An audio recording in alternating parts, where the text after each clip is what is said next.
Hello and welcome guys. So in the last video we have calculated our classification report. So we have calculated this precision recall and F1 score for each classes. So if you are new to this video, then please watch this playlist from beginning. So in the last video what we have done, first we have calculated our class name here, and we are using here validation set to as a test set, and here we have done shuffle is equal to false because we want sequential data from class 0 to class 37. All 38 class we want in sequential form. We don't want random sampling here. Okay, that's why we are feeding this entire thing in sequential fashion. And here we are predicting our model. So we are getting here this much of this is a shape of our what we are getting here. So we are focusing on extracting the maximum value out of this 38 class. So we have done this thing to calculate, to extract the maximum index of that maximum probability. So here we are getting this entire thing here 0 to 37, that is our level from 0 to 37, all 38 class. Same when we are concatenating and extracting y from test set, then also same thing we are getting in one hot encoded form. So here we have again applied that tf.argmax to extract the maximum value index of that column. Okay, so here we are getting the same thing, and then we have also learned what is the difference between precision recall and what is precision and what is recall. So precision is actually the fraction of true positive prediction done by the model out of total positive prediction done by the model, and recall is the fraction of true positive prediction done by the model out of total positive level exist in the data set. That is your recall. And then we have used this concept to calculate our precision recall for each classes of our data set. So here we have used sklearn.matrix classification report class. So in this I am feeding y true and predicted categories. That is, this is our true level, this is our predicted level for all this 17,572 files. This is our true level and predicted categories, and target name I am passing as class name to show that for this class this much is precision, this much is recall, and this much is F1 score. F1 score is the harmonic mean of precision recall, that is 2 times of precision into recall upon precision plus recall. That is your F1 score.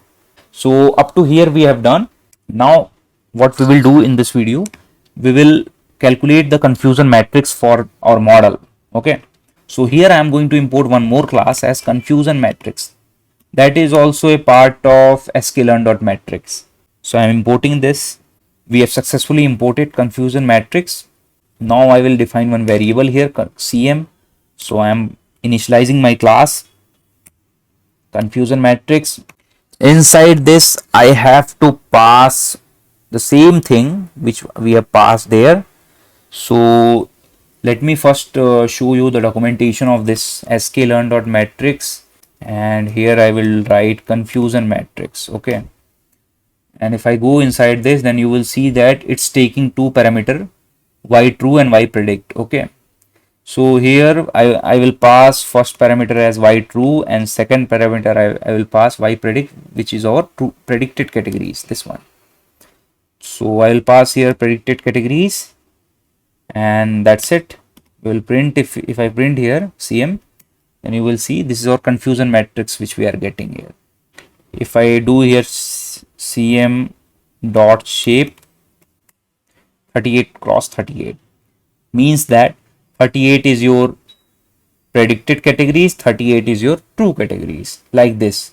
For this 2 cross 2, here we are getting 2 cross 2 because we have two levels, positive level and negative level, but here we have 38 true categories, 38 predicted categories. That's why here we are getting confusion matrix of 38 cross 38. Okay, now what we will do a visualization of this confusion matrix, because by doing this, if I do like this, we can't see exact thing here. Okay, so here we will do a beautiful visualization of confusion matrix. So let's give a markdown here, confusion matrix visualization, confusion matrix visualization. And for that I'm going to use Seaborn library of Python. So let me see, we have imported. Okay, so we have imported here Seaborn as SNS, and we have also imported matplotlib.pyplot as plt. So we are going to use plt and SNS Okay.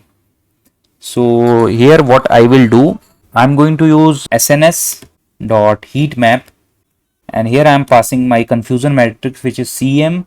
That's it. Let's see what's happening. Okay, so this is what we are getting here. If I'm passing here SNS dot heat map and I'm using this CM, let me show you the documentation of Seaborn. So let's write here SNS dot heat map, Seaborn dot heat map. It's actually here it's taking first argument as data. This, if you see inside this, here we are going to use this parameter, this annote. So if true, write the data value in each class. Okay, means that if I write here annote is equal to true, then it will give me a data value of each class, that is how much value are actually true. I am interested in that part. Like here it's saying that 475 values are actually belongs to this 0 element of this matrix. So I will write here annote is equal to, let me see here. Okay, annote, here I will give annote is equal to true. I am giving, let me show you what's happening. Okay, so it's giving me some value on each element of the matrix. That is our aim. So that's why we have written here annote is equal to true. And also first we have to increase this matrix size so that we can see a good result. So I am writing here plt dot figure, and inside this I am giving my figure size. Fixed size is actually fixed size. Fixed size is I am giving in tuple form. So I am giving 40 cross 40 right now. Let's close this and let's run this. So I am getting this much. Okay, you see, this is a good thing. Let's write here plt dot show so that we will remove this access part. Okay, so we are getting this thing here. So this is what we are getting. Now what I will do, we are going to make this more beautiful. So I will write here plt dot x level. I am going to give here, and in this x level I will give predicted class.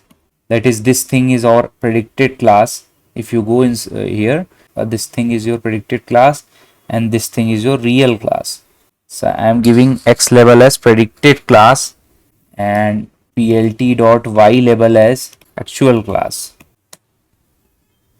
So this is your actual class and this is your predicted class here. Okay, here they have given like this, but if you write here real class and predicted class, then also you will get the same thing because it is squared matrix. So that's no problem.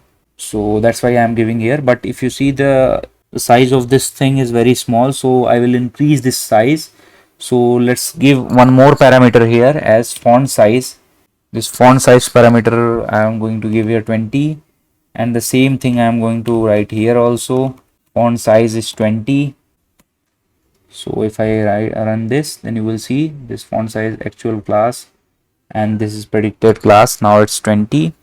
I will give one plt dot title also, and inside title I will pass plant disease prediction confusion matrix, and I'm giving this font size as 25.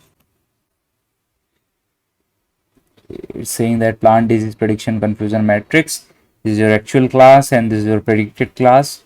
So now what we will do, we will write one more thing here.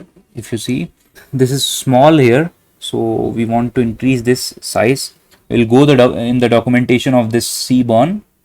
If you go inside this, then you will find one more argument here for annote. This is annote keyword. I am interested in this part. So what I will do, I will use this thing annote keyword, and I will use there after this annote keyword, and inside this I will pass one dictionary form. I will write size and I will give its value as 10. So I'm saying that what is your annotation on this, that is the value of this thing, increase the size of that to 10 unit. Let's run this. So we have increased our size here. If you see, size of this thing is increased. If I write here 20, then size will more increase, but 10 is fine, I think. Yeah, so 10 is fine here. You can increase the axis also by increasing the size. This is what we have to do here. So we have successfully completed our confusion matrix visualization also here. If you see this, this part is saying that model is predicting that it is from class 0, and actually it is from class 0 is this much, 480, I think. Yeah, 480, approx 480.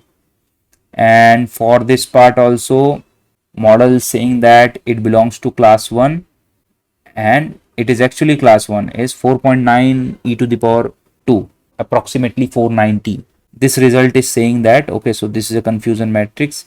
Here we are matching that. Model is also saying that this is what this diagonal element is saying, that model is predicting that this is belongs to this class, and it's actually from that class.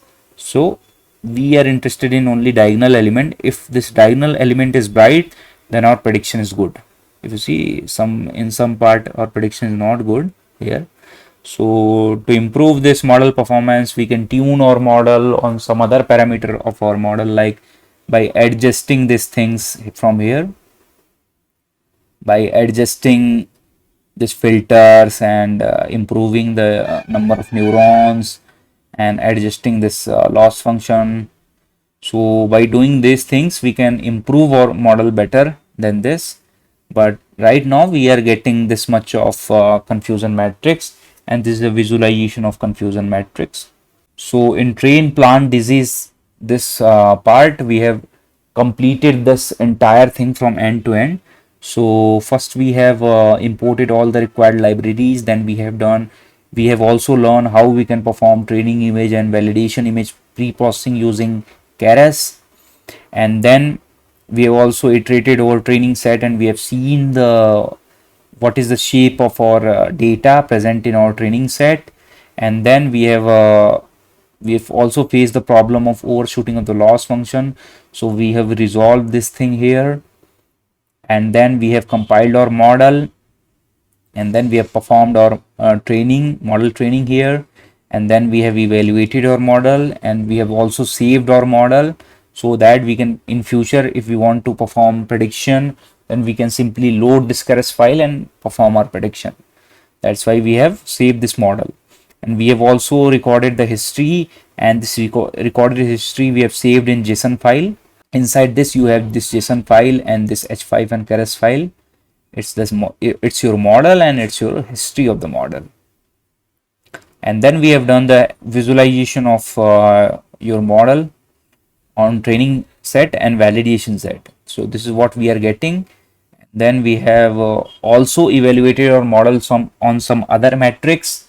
Like here we have evaluated on precision recall. So to convert that model in this form, this simple pre-processing we have done, so that we can find out the true categories and predicted categories, that is our true level and predicted level. So we have find out that by using these things, and then we have calculated this classification report by using true level and predicted levels. So this is what we got after calculating the classification report. So this shows that for each class, this is a precision, this is a recall, this is a F1 score, and this is a support. And then we have imported one more class from this scikit learn.matrix, which is confusion matrix. So we have passed that why true and predicted categories there, and then we have done this beautiful visualization using Seaborn and matplotlib. So this is what I am getting here. So we have successfully completed this thing here. So that's all for this video. We will meet in next video. Thank you guys. Thanks a lot for watching this video.